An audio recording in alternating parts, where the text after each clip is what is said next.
What's going on, guys? Welcome back to Essentials Picks. I'm Dustin. And I'm Dustin. Dustin, we're at Essential Picks 36, dude. It's insane. 36. It's insane. This is 72. Fuck, dude, we're past 70 already. That's it. We're fucking cruising. But we have a very special guest on today. It's not just the Dustin sandwich. This is the meat between the Dustin sandwich. We have Parker from Dissect That Film on. Parker, what the hell's up? You can't escape me anymore because you've been on all of my shows. What's going on, guys?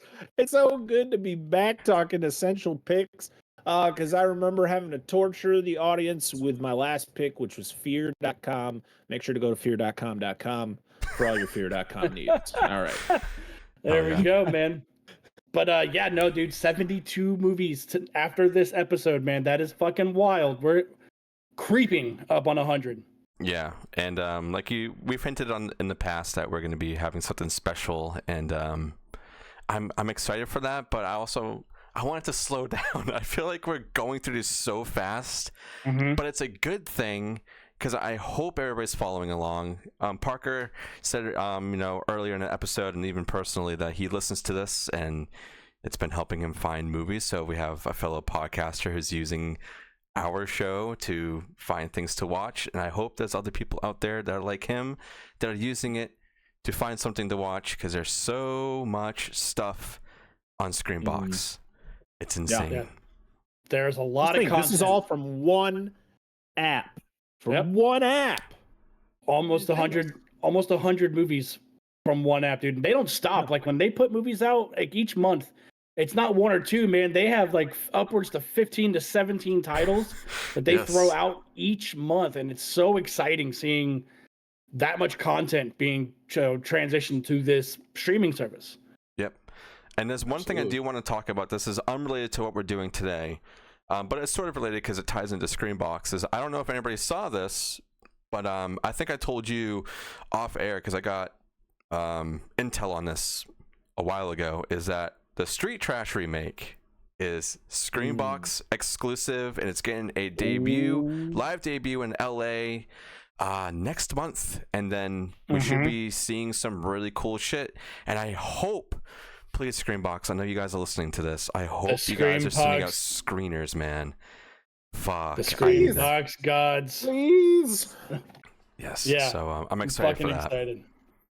Excited. Yeah. But we are here to talk about essentials, and both Parker and Dustin, not me, brought essentials today. And we're going to start with Parker.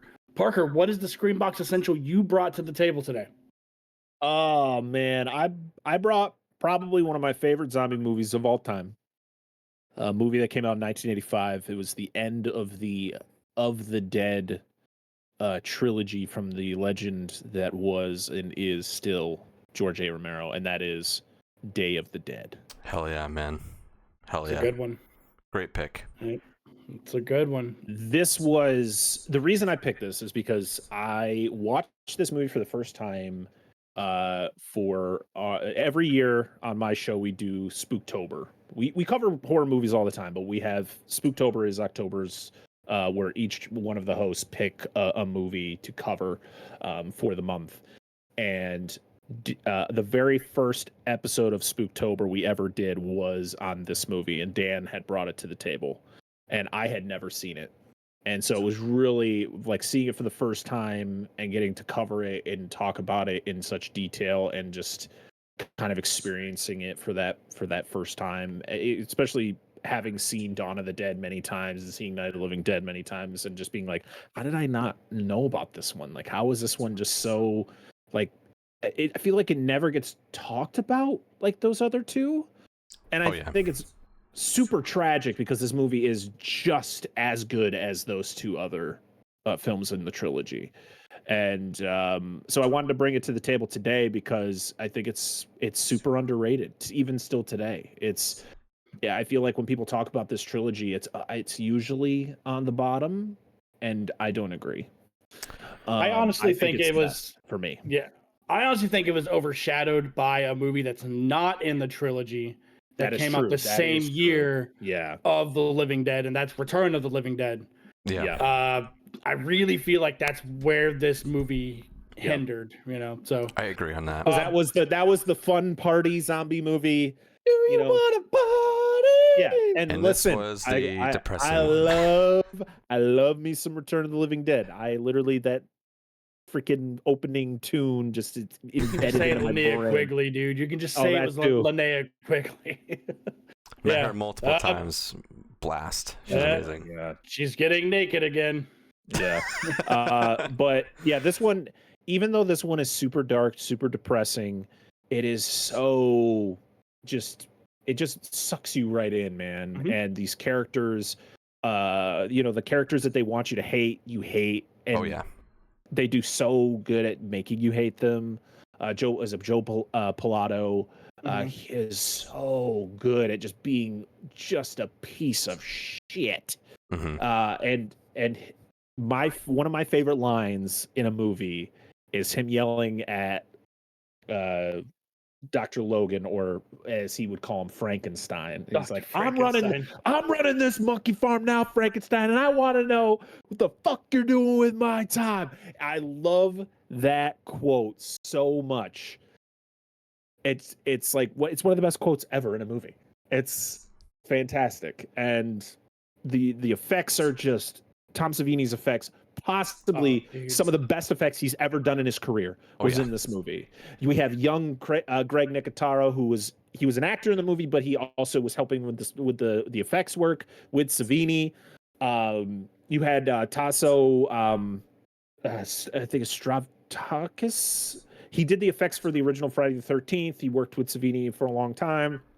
He's in this movie too.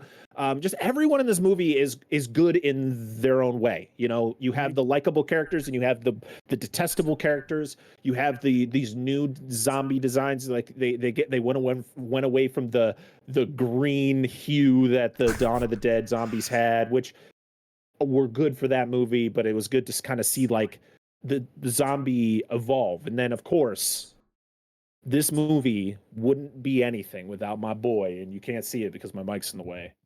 But I love Bub. Bub is the best.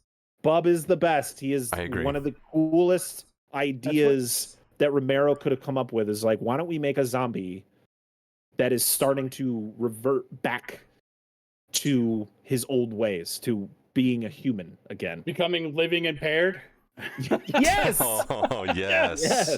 Yes. That's another movie you guys got to go check out. Yeah. But what I like about this movie is we got Night of the Living Dead when everything started happening, right? Yep. Yeah.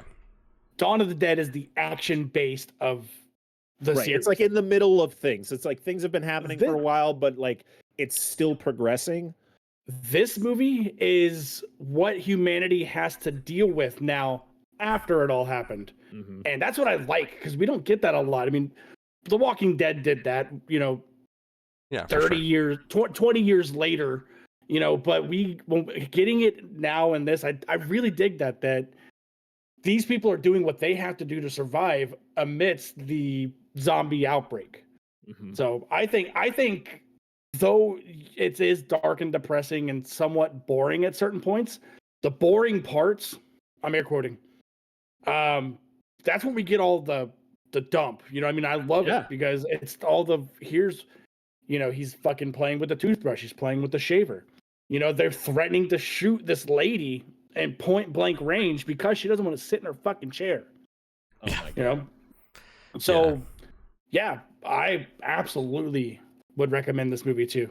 Yeah, as an I essential would as well. And what I love about this movie is it takes a lot of like liberties and try to push new boundaries on, kind of taking the audience by surprise. Like take the whole opening scene of the poster and the jump scare that's right there, or like the death that happens in this, and it's just like, wow, that I've seen some crazy things, but that is one of the craziest things I've seen in a Dead movie from Romero and Savini. Like they just did so many great things, and George has always been one that kind of puts a lot of real life into these movies of trying to go after social commentaries and stuff like that, or bad things are happening, like war topics or political topics. Very DIY, very like punk. He's always been that way, and this movie I think hits a lot harder than any of the other movies. Well, I guess you could probably say Night of the Living Dead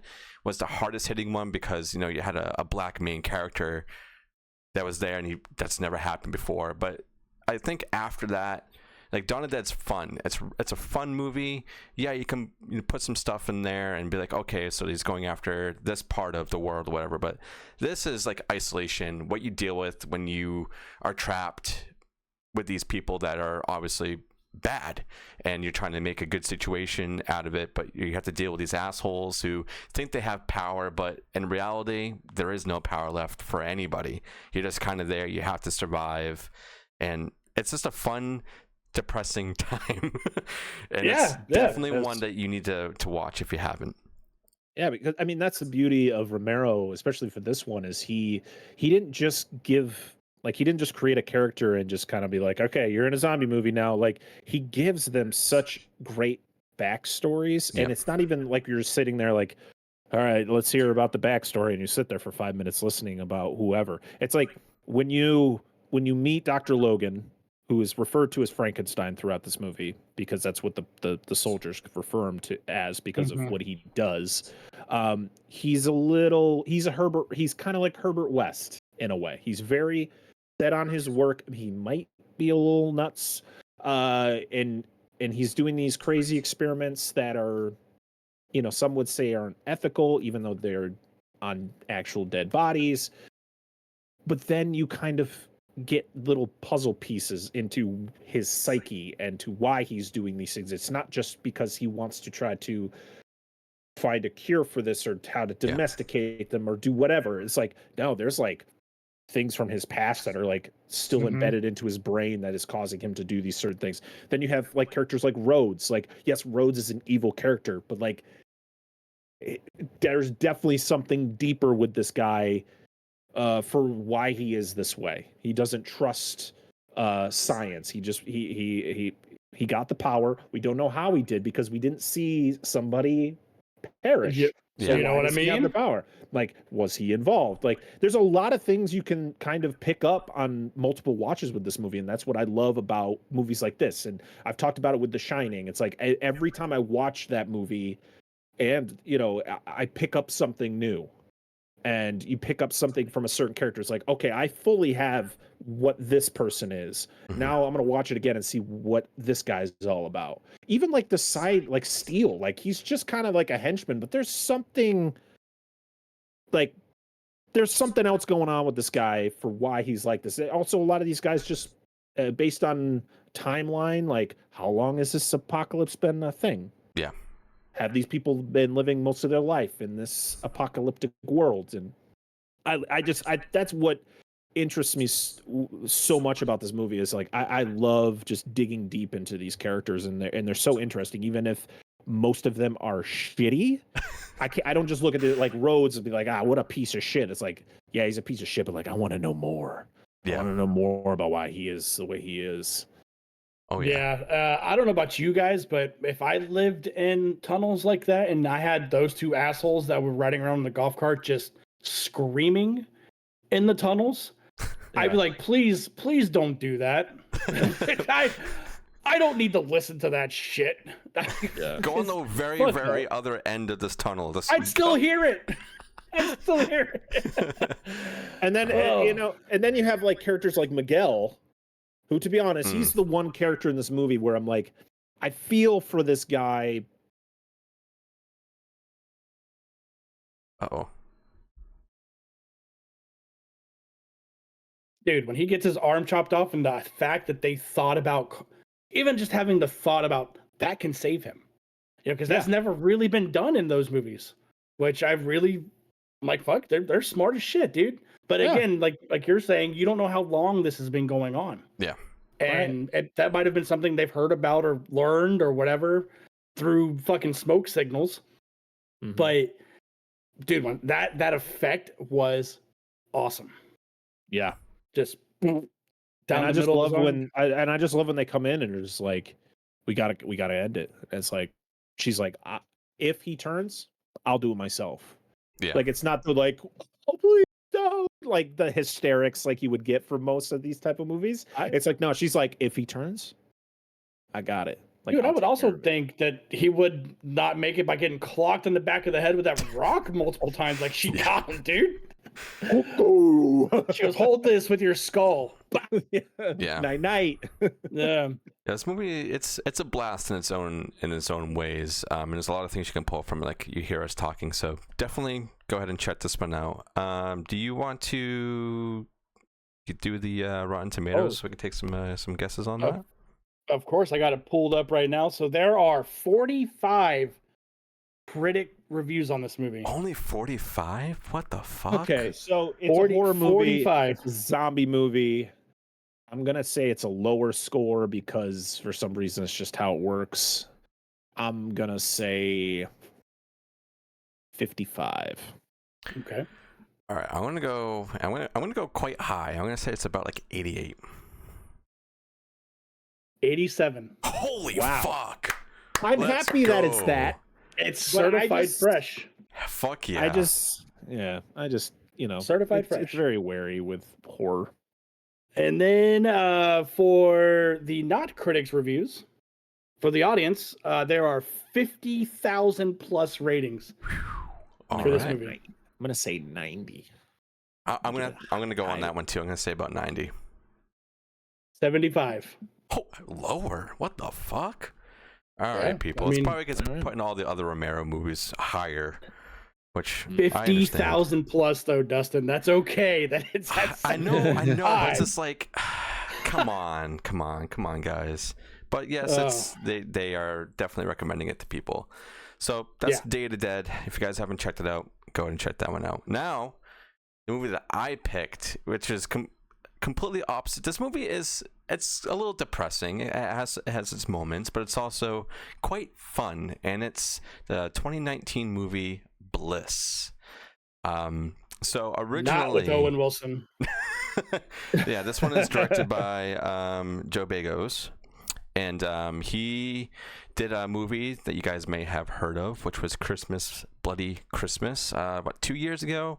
It was a Shudder original, and it's really, really fun. And this was, I think, his directorial debut. I don't think he did anything before this.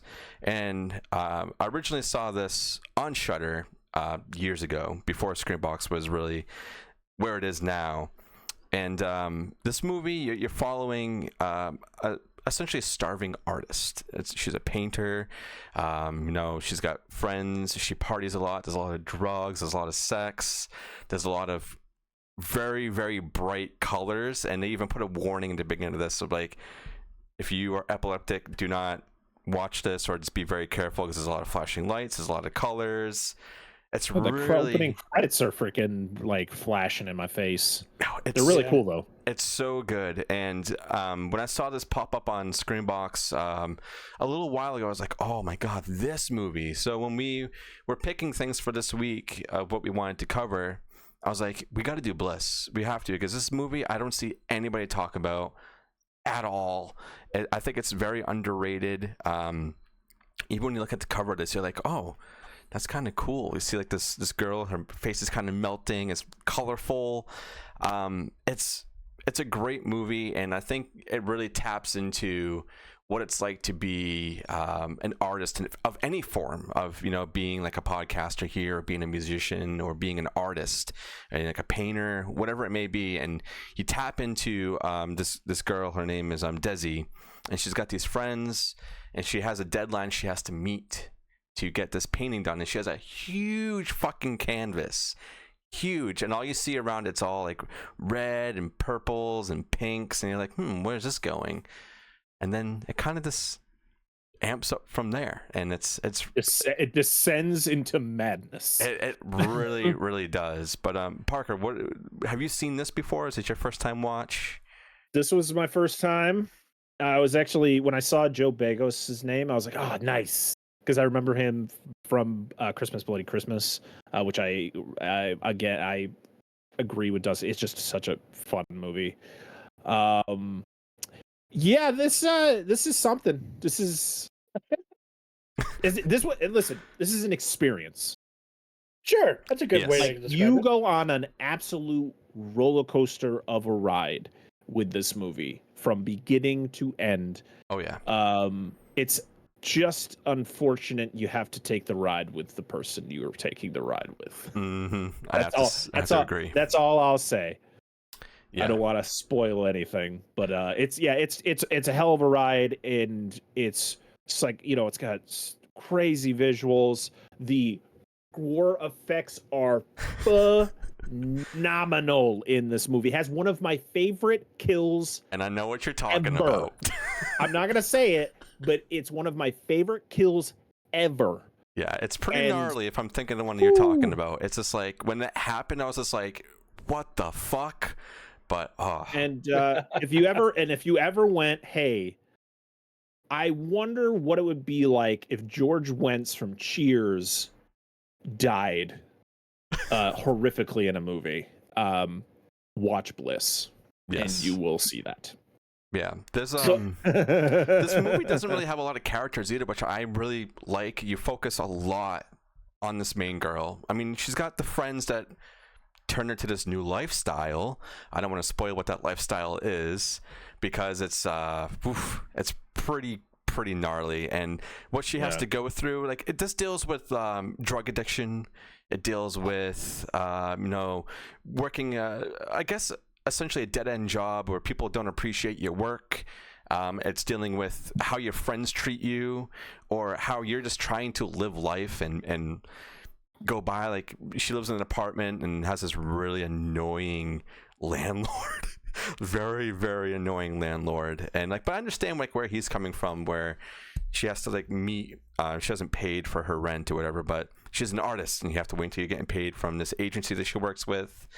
And there's just a lot of choices in here that are bad. Very bad. This movie is full of just, oh no. Yep. Oh god. Hell yeah. But oh god. How are you alive? that was one of my questions about halfway through this movie. I literally was like, how are you still moving? Yeah. Like, how is your body just not just done? And another really good thing about this is it's only an hour and 20 minutes. It goes by fast, man. It cruises. Breezy. And like I said, there is not, even when there are scenes where, like, of course, Dustin mentioned she's a painter, so there's moments where she's painting, but even those scenes, you're just like, whoa, your brain is melting within itself. Melting. And for anyone who interested or not interested, I will probably just let you know, you see a lot of the main actress. Yes. A lot of her. Yes. Every bit of her. All right. So, so I unfortunately did not get the chance to watch this movie for this. But with that being said, Parker, you guys just sold me on it. Not with everything else, just that.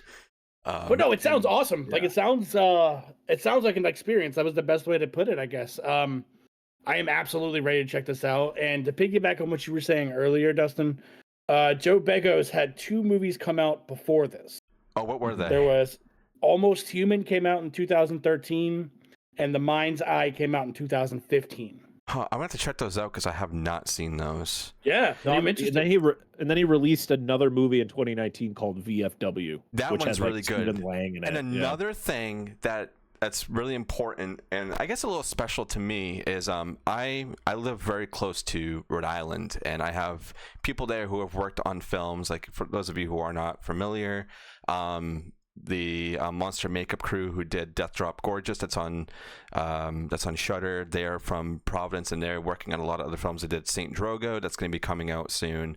And Joe, he's from that same little area. He's very indie driven, and this movie is very indie. I think if a studio put their hands into this, what happened would not happen. I think they would have been like, yeah, we got to cut that. So there's a lot of things in here. Just like, I'm glad that he was able to do what he was doing. And if you saw Christmas Bloody Christmas and saw the crazy shit that happened in there, this amps that up like 10 times. So for those of you who have seen that and liked it and saw what happened, this is more of a ride than that one was. And that's all I'm gonna fucking say.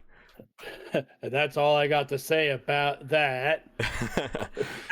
So we'll head over to Rotten Tomatoes, and there are 45 critic reviews. Again? Again. And Dustin, we'll start with you on this one, man. 45. This was his third movie. I said it was indie. It's very, very crazy. And if it's critics, fuck, dude, I'm gonna have to say it's like 55. I think with the amount of blood and gore that's in here, I might tank that a bit. Okay. Parker, what about you, man? Oh man, I feel like the critics probably hated this. I'm gonna say 40. 87. Oh, it's a certified fresh? Wow, Yeah, nice. certified thank fresh. God. Yeah. Thank God. Audience reviews, there's 100 plus.